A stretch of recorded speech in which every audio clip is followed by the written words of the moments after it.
네, 오늘은 구원받은 공동체라는 제목으로 말씀을 전하려고 합니다. 우리가 요새 이제 주일 오후 시간에 GP라는 강의 시간을 가지고 있습니다. 이 강의 시간에 출애굽기를 3주 동안 나누었는데 그 연장선상에서 오늘 말씀을 좀 살펴보려고 합니다. GP는 말씀드렸다시피 강의 시간입니다. 강의에서 우리가 기대하는 것은 좀 이성적으로 생각해보고 정리하고 필요하면 서로 소통해가면서 말씀을 채워가는 것이죠. 근데 이 예배 시간에 전해지는 말씀은 조금 성격이 다릅니다. 설교의 가장 큰 특징이 무엇이라고 생각하십니까? 설교는 선포하는 것입니다. 네, 죄송합니다. 뭐라고 대답하라고 했는데 일방적이라고요. 네, 뭐 일방적인 면이 없잖아 있죠. 왜냐하면 이 예배 때의 말씀은 선포하는 것입니다. 이것이 하나님의 말씀입니다. 이것이 우리를 향한 하나님의 뜻입니다라고 선언하는 것이죠. 그렇기 때문에 예배 중에는 우리가 들으면서 이 선포되는 말씀 속에 하나님의 음성을 확인하고 찾고 그것에 반응하는 것이 우리의 예배인 줄로 믿습니다.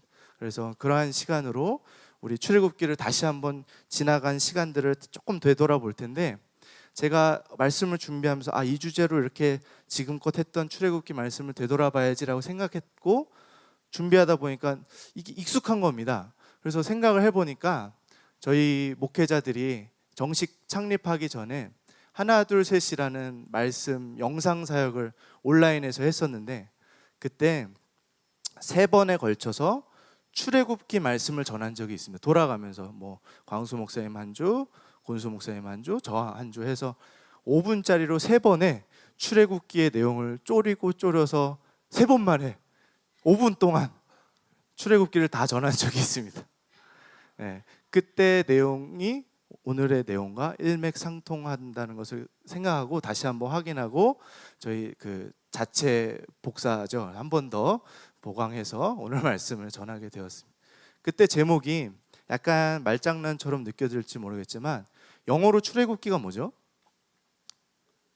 네, 엑소더스죠. 거기에 마지막 2글자는 us, 우리를 이라는 뜻으로 우리를 구원하시고 우리를 인도하시는 하나님에 대해서 확인하는 시간을 가졌었습니다.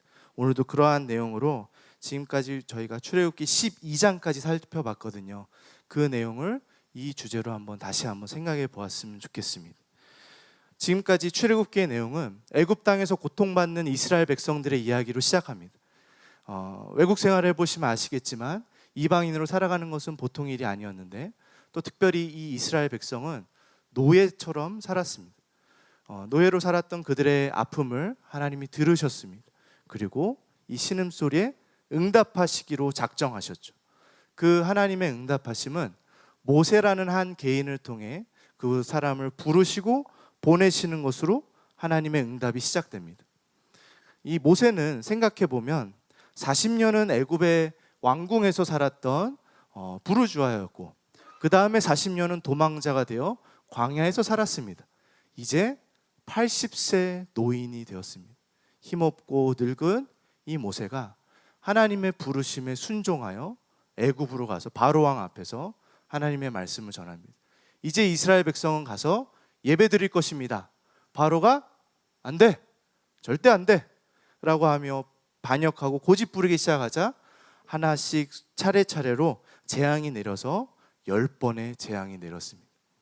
마지막 재앙, 처음 난 모든 것들이 죽게 되는 재앙 속에 드디어 바로의 고집이 꺾였습니다. 그날은 애굽에게는 눈물과 애통의 정말 심판의 날이었지만 이스라엘 백성에게는 이 심판이 지나가는 유월절, 기쁨의 구원의 날이었습니다. 여기까지가 저희가 배웠던 내용입니다.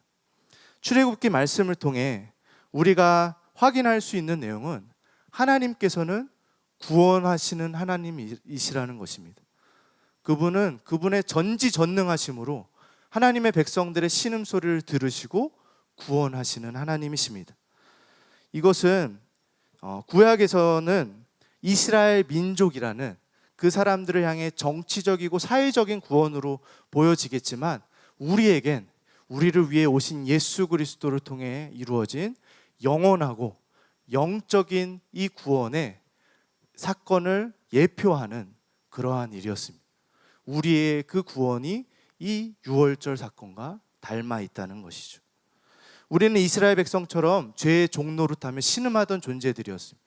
죄의 종노릇한다는 건 생명이신 하나님과의 끊어짐, 즉 죽음을 의미했던 것이죠. 그 죽음의 고통 속에 있는 우리를 구원하시기 위해서 유월절 어린 양의 피와 같이 예수님께서는 십자가의 보혈을 우리 가운데 허락하셨습니다. 유월절의 어린 양의 피가 심판을 지나가게 했듯 우리도 예수 그리스도의 보혈로 이 심판을 지나가게 되었습니다. 여러분, 이 구원이 나의 것이 되어야 합니다. 이 구원은 나의 것이 되어야 합니다. 하나님의 구원의 은혜가 나와 상관없는 것이 되어서는 안 될 것입니다. 애굽에서 종노릇하던 한 이스라엘 사람이라고 한번 생각해 보십시오. 최근에 모세라는 사람이 나타났습니다. 우리는 막 맨날 남의 종노릇하면서 힘들게 살고 있는데 모세라는 할아버지가 하나 등장하더니 이 나라에, 이 땅에 이상한 일들이 일어나기 시작합니다. 그리고 우리한테 와서 이상한 지침을 하나 내립니다. 어린 양이나 염소를 잡아서 문설주에 바르라는 황당한 이야기를 합니다. 왜 이런 걸 시키지? 라고 하지만 거부할 수가 없습니다. 최근에 이 애굽 땅에 일어났던 9번의 재앙을 생각했을 때 이 하나님의 영광이 나타나고 있다는 것을 부정할 수 없는 이스라엘의 한 사람으로서 그것을 순종하고 그 피를 힘입어 나아갈 수밖에 없었을 것입니다. 우리에게도 마찬가지입니다. 예수 그리스도의 구원의 은혜가 우리에게 나타낸 그 구원의 증거는 차고도 넘칩니다. 그렇게 동의하시나요? 예수 그리스도께서 2000년 전에 이 땅에 오셔서 공개 처형 당하셨습니다. 그리고 그분의 11제자로 시작된 이 예수 그리스도의 말씀이 전파되어서 2000년의 시간 동안 수많은 사람들이 지금까지도 예수 그리스도를 따르는 사람이 되었습니다. 그리고 저처럼, 여러분들처럼 답이 없고 소망이 없던 인생들을 향해서 예수 그리스도께서 답이 되어주시고 소망이 되어주시고 영원한 생명이 되어주셔서 우리의 삶을 바꾼 그 기적과 같은 증거들이 우리에겐 차고 넘칩니다. 확인된 하나님의 영광을 보며 우리는 그분의 보혈을 나의 것으로 받아들여야 할 줄로 믿습니다.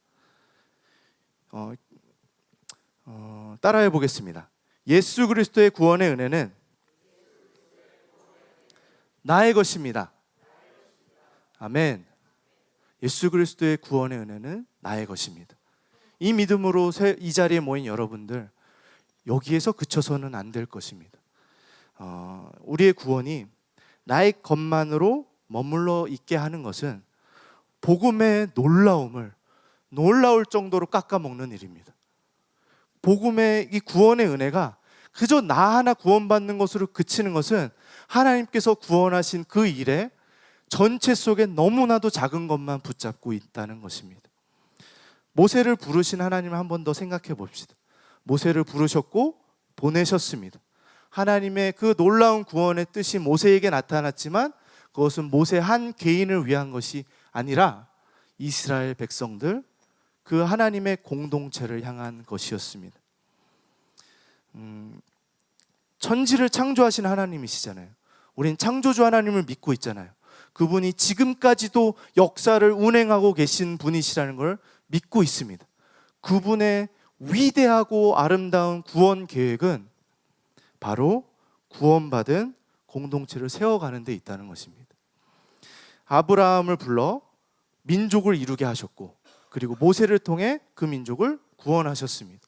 그리고 그 말씀을 주시고 예배하는 공동체가 되게 하셨죠.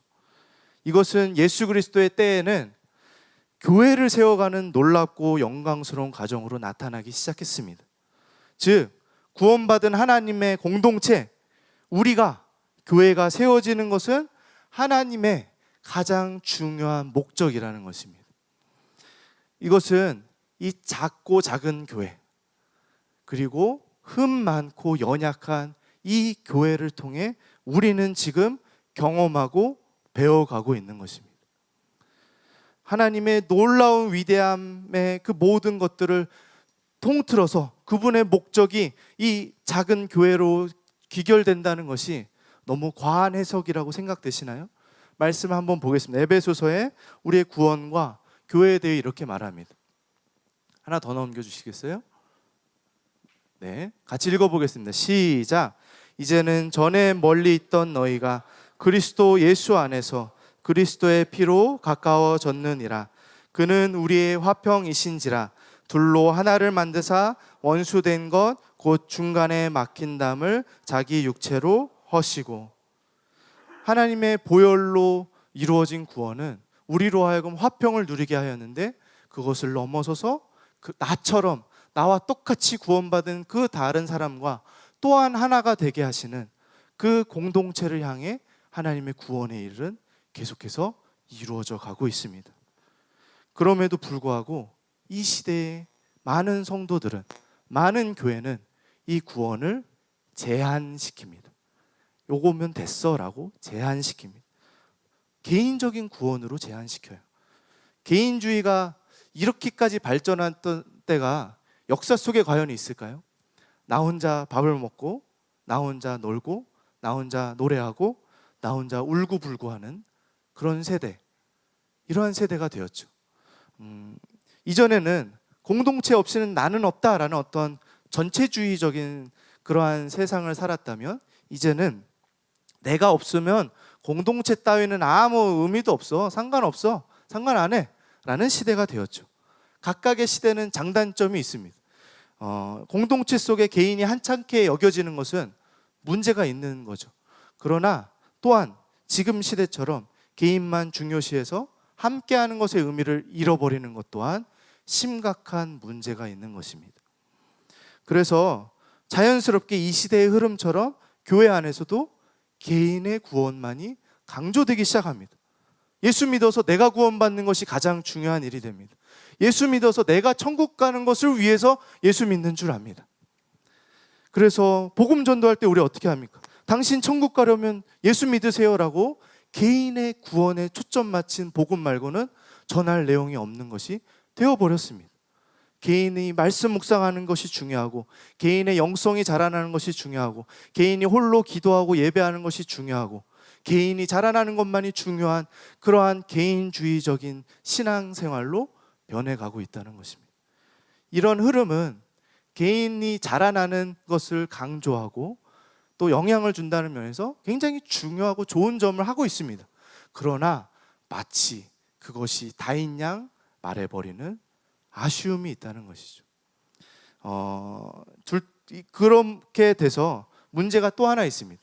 개인의 구원으로 그치면 나 구원받았으니까 끝, 됐어 라고 해버리는 자라남이 없는, 더 나아가지 못하는 구원의 내용으로 한정되기 시작됩니다. 구원을 통해 우리 한 사람 한 사람에게 주신 하나님의 가장 큰 뜻이 무엇이라고 생각하십니까? 구원을 통해 하나님은 우리로 하여금 예수 그리스도와 연합하여 그분을 닮아 자라나길 원하십니다. 갈라디아서에 성령의 열매가 나오듯 우리 삶의 열매가 맺혀지기를 바라고 계시죠. 그런데 그 자라남은 관계를 통해 이루어진다는 것을 기억해야 됩니다. 하나님과 나와의 관계 속에, 그리고 나와 같이 구원받은 서로 속에 우리는 자라나는 것입니다. 그렇기 때문에 복음을 제안해서 나만을 위한 것으로 생각하고 나와 하나님과의 관계만 좋으면 됐지, 내가 왜 저 좀 빌어먹을 놈과 같이 해야 돼? 그런 마음이 들 때 우리는 큰 것을 놓치고 있는 것이죠. 구원을 통해 내가 자라나야 될 것에 대해 놓아버리는 것입니다. 구원을 완성을 향해 가는 그 과정의 의미를 놓쳐버리는 것입니다. 하나님께서는 이스라엘 민족을 출애굽시키셨습니다. 그리고 이것을 훈련시키기 위해 광야에서 40년을 보내게 하십니다. 서로 구원받은 공동체로서 함께하는 것이 무엇인지 배우도록 하셨다는 것이죠. 이렇게 구원의 의미를 자꾸 나로 제한시키는 이유는 하나님의 대적자가 우리로 하여금 그렇게 하기 때문입니다. 유혹에 넘어가는 것이죠. 모세가 이제 우리 이스라엘 백성들 예배하러 가야 됩니다 라고 하자 바로가 거절하던 중에 이러한 타협안을 내놓습니다. 굉장히 의미 있는 타협안입니다. 한번 출애굽기 10장 11절을 한번 같이 읽어보겠습니다. 시작. 그렇게 하지 말고 너희 장정만 가서 여호와를 섬기라. 이것이 너희가 구하는 바니라. 이에 그들이 바로 앞에서 쫓겨나니라. 바로가 말하는 건 이것입니다. 어른들만 가서 후다닥 가서 예배 드리고 와. 왜 불편하게 애들까지 데리고 가? 번거롭잖아. 효율적으로 하자. 우리 교회를 향해서도 끊임없이 나오는 유혹들입니다. 왜 불편하게 함께해? 괜찮은 사람들끼리 모여 후다닥 예배드리고 집에 가. 효율적으로 해 라고 하는 것이 교회를 향한 우리의 대적자의 유혹입니다. 그러나 하나님의 구원은 이스라엘 백성 전체를 향한 것이었고 교회 또한 그렇게 할 수 없다는 것입니다. 함께 하기 위해선 번거로워야 합니다. 손이 가야 합니다. 여러분들 돌봄교회는 가능한 일을 벌리지 않으려고 합니다. 사는 게 힘들고 어렵다는 것을 알기 때문에 우리는 가능한 기본적인 것들로 하면서 함께 모이자고 합니다. 그럼에도 해야 할 것이 산더미입니다. 할 일이 있어요. 번거롭고 귀찮아요. 아이들이 생기면 아이들 때문에 신경 써야 될 일이 있습니다. 어른들이 오시면 어른들대로, 몸이 불편한 사람이 있으면 불편한 대로 신경 써야 합니다. 그때 우리 귀 속에 효율적으로 하자라는 마음이 들 때 물리쳐야 됩니다. 교회는 효율적일 수만은 없습니다. 지혜로워야죠. 할 수 있는 한 효율적인 것들을 찾아가야 되지만 그것보다 더 중요한 것은 이 공동체를 하나님이 부르시고 계시다는 것이죠. 교회에서 이런 분들을 가끔 보게 됩니다. 나는 이 공동체 아무 도움이 안 되는 것 같아. 어떡하지? 하면서 조금씩 마음이 멀어집니다. 그러나 가족은 도움이 된다고 함께하는 것이 아닙니다. 함께하기 위해서 가족인 것이죠. 오히려 그런 마음, 난 이 교회에 도움이 안 돼, 떠나가야지라는 그 마음이야말로 이 공동체에게 하등 도움이 안 되는 생각입니다. 하나도 도움이 안 돼요. 어렵더라도 힘들더라도 함께하는 그 기쁨 속에 도움도 받고 은혜도 누리며 할 수 있는 한 서로 섬기는 것이죠. 함께하라고 구원받은 존재들입니다. 유월절이 한 개인을 위한 하나님의 구원이 아니었듯이 우리가 예수 그리스도를 통해 받은 이 구원은 바로 함께하도록 교회를 세워가도록 하신 하나님의 뜻입니다. 웨스트민스터 신앙고백서에 이렇게 소개됩니다. 여러분들 처음 우리 교회 가족이 될 때 아마 교회라는 주제로 양심하신 분은 익숙할 것입니다. 제가 한번 읽어보겠습니다. 교회는 참 신앙을 고백하는 사람들과, 우리 모두 참 신앙을 고백하시죠? 그리고 그들의 자녀들로 구성된다. 교회가 신자들과 신자들의 자녀로 구성된다는 것입니다. 이 교회는 예수 그리스도의 왕국이며 하나님의 집이며 가족입니다. 이제부터 한번 생각해 보세요. 이 말이 맞는지 생각해 보세요. 이 교회를 떠나서는 통상적으로 결코 구원받을 수가 없습니다. 동의가 되십니까? 교회를 다니면 구원받는다? 그런 이야기 아닙니다. 교회를 다녀도 예수 그리스도를 나의 주인으로 받아들여야 됩니다. 그렇다면 나 교회 안 가도 예수님만 잘 믿으면 난 구원받는다? 어떻게 보면 맞는 말이지만 이것은 우리 구원을, 우리의 복음을 굉장히 왜곡하고 있는 오해입니다. 우리가 예수 그리스도를 나의 구주와 주인으로 받아들이면 우리의 삶은 자연스레 구원받은 사람들의 모임, 이 공동체, 교회를 향해 나아가게 되어 있기 때문입니다. 여러분들이 예수님을 사랑하십니까? 예수님을 사랑하시죠? 그렇다면 예수님께서 교회를 어떻게 사랑하시는지를 생각할 때 우리는 교회를 사랑할 수밖에 없습니다. 한번 넘겨주시겠어요? 교회는, 예수 그리스도께는 신부와 같습니다. 자기의 몸을 내어주는, 자기가 생명을 다할 수 있는 그러한 신부가 바로 이 교회라는 것입니다. 그리고 이 교회는 예수님께서 스스로 머리가 되시고 우리는 그 몸이 되어서 세운 예수 그리스도의 몸입니다. 예수님을 사랑하는데 어떻게 그분의 신부를, 그분의 몸을 사랑하지 않을 수 있겠습니까? 이것은 조금 더 달리 생각해 보면 우리가 그 사람들입니다.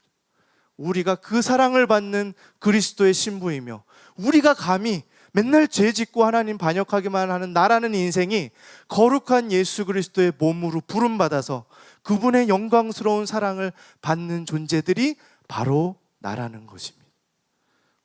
그래서 우리는 단순히 교회에 출석한다, 교회에 참여한다라는 의미가 아닙니다.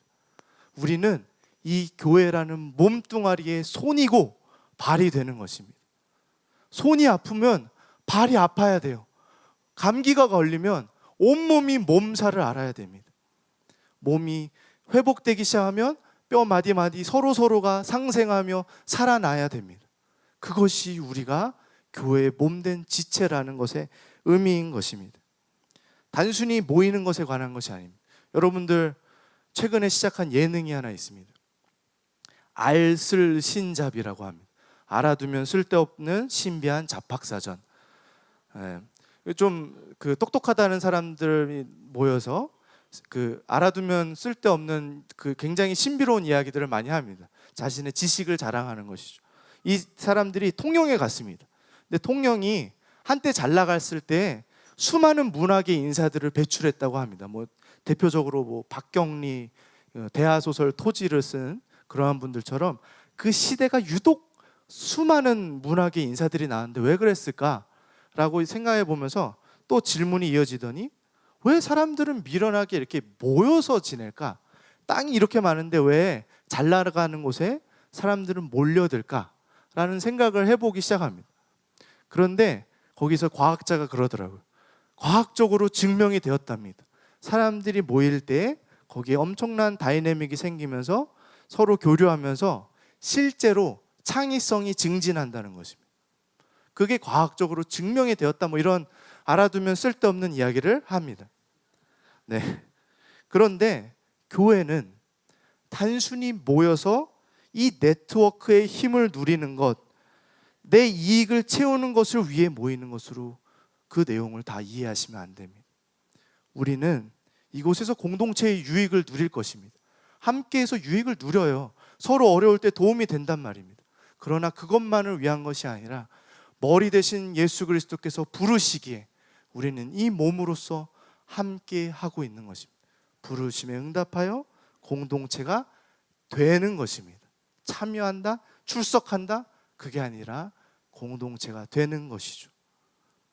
목사도 성도도 이 시대에는 대체 가능합니다. 여러분들 돌봄교회 뭔가 수가 틀리고 서운해지면 옆에 바른교회 가는 거 하나도 어려울 거 없습니다. 여기 4층에 교회 들어온다는 소문이 있습니다. 오시다가 4층에 멈춰서서 교회 가는 거 어려울 거 하나도 없습니다. 여러분들 만에 하나 조원범 목사 설교가 재미없어서 자르자 결정을 하시고 제가 잘리면 저 다른 데 지원해서 목회하는 거 어려울 거 하나도 없습니다. 이러한 시대에 왜 좋아하시죠? 네. 네. 이러한 시대에 교회로서 참된 멤버십, 가족이라는 의미가 과연 설득이나 될까, 경험할 수는 있을까라는 그러한 세대에 우린 살아가지만, 기억하십시오. 무슨 일이 있어 이사도 갈 수 있고 정말 교회에 어려움이 생겨 옮길 수도 있습니다. 그러나 지금 이 순간에 나를 부르신 이 자리 가운데 나는 구원받은 자로서 구원받은 자들의 공동체 가운데 나는 함께하고 있는가? 그것은 하나님을 향한 우리의 신앙의 내용이 되어야 할 것입니다. 굉장히 중요한 내용입니다. C.S. 루이스가 이렇게 말했습니다. 같이 한번 읽어볼까요? 시작. 이기적인 사생활을 희생하라는 요구를 매일 받지만 그 대신 몸의 지체로서 살아갈 때 매일 얻게 되는 진정한 인격 성장으로 100배의 유익을 얻습니다. 교회는 오면 이기적일 수가 없어요. 나만 생각할 수가 없고 서로를 생각해야 됩니다. 불편합니다. 오늘 아침에 덕수 집사님 부부가 9시 예배를 드리셨습니다. 섬기기 위해 오셔서 예배 드리시고 10시부터 짐 다 나르고 지금 혼자서 숯불 붙이고 있습니다. 저희의 바베큐를 위하여. 인간적으로 이게 뭡니까? 왜 그래야 돼요?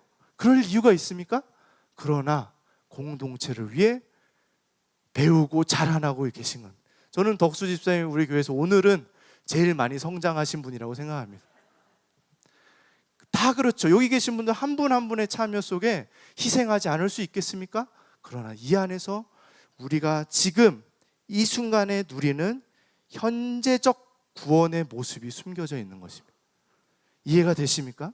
구원은 과거에 예수 그리스도의 때에 일어났고 예수 그리스도의 다시 오실 때에 완성되지만 지금 이 순간 우리는 교회 속에 구원을 누리고 있다는 것입니다. 오늘 말씀을 통해 나누고 싶었던 결론은 이것입니다. 한번 따라해 보시겠습니까? 교회를 생각하라. 이 말은 박청교 목사님께서 저희 목회자들에게 누누이 해주시는 말씀입니다. 교회를 생각하라. 이것이 어떻게 목사님들만의 문제겠습니까? 여러분들 이 작은 교회에서 피할 길이 어디 있겠습니까? 아파서 좀 뭔 일이 있어서 안 오면 온 교인이 알아요. 다음 주에 왜요? 괜찮냐? 뭐 잘 갔다 왔냐? 다 아는 교회 피할 길이 어디 있습니까? 그러나 이곳에서 우리는 교회를 생각하는 것을 배워가는 것입니다. 개인적인 시간이 남을 때 우리 좀 시간 남는데 우리 성도님 좀 초대해서 식사할까? 내가 집에 좀 과일이 좀 생겼네? 주일에 좀 가져가서 나눌까? 누가 성도님이 아프다는데 기도해야지. 내가 오늘 기도할 거야. 교회에서 바베큐 파티 한다는데 정말 내가 좀 도와야지. 개인적인 어려움이 생겼는데 어떡하지? 목사님들이 계시지, 성도님들이 계시지, 기도 제목 나눠야지. 나 이사 갈 때 도울 사람이 없네? 나에겐 교회 가족이 있지. 전화했더니 아무도 안 와. 그러지 않을 겁니다. 저희 목사님들이라도 어떻게든, 우리 다 주중에는 일들을 하시니까. 하여튼 교회를 생각하는 것이죠. 교회에서 예배드리고 집회하는 것을 위해 내가 이것을 위하여 어떻게 함께 할 것인가 생각하는 것입니다. 내가 돌봄교회 성도임을 기뻐하고 자랑스러워하고 나누고 초대하는 것입니다. 교회를 생각하는 것입니다. 이것이 아까도 말씀드렸지만 구원을 경험하고 누리는 현재적 구원의 모습인 것입니다. 서로를 향해 한 번 더 고백합시다. 교회를 생각하자. 우리가 오늘 성찬을 하려고 합니다. 성찬을 할 때 우리는 6월절 어린 양이 되신 예수 그리스도의 피를 기억하면서 나의 구원을 위해서 참여하는 것이 맞습니다. 그러나 조금 더 나아가 오늘은 교회 공동체로서 함께 참여했으면 좋겠습니다. C.S. 루이스 목사님이 교회에 대해서 또한 이렇게 말했습니다. 교회는 우주보다도 오래 살 것이다. 우리가 교회라는 것은 하나님 앞에 영원하고 영광스러운 존재가 되었다는 것입니다. 오늘 이 자리에 다른 지역교회에 속하신 많은 분들이 함께해 주셨습니다.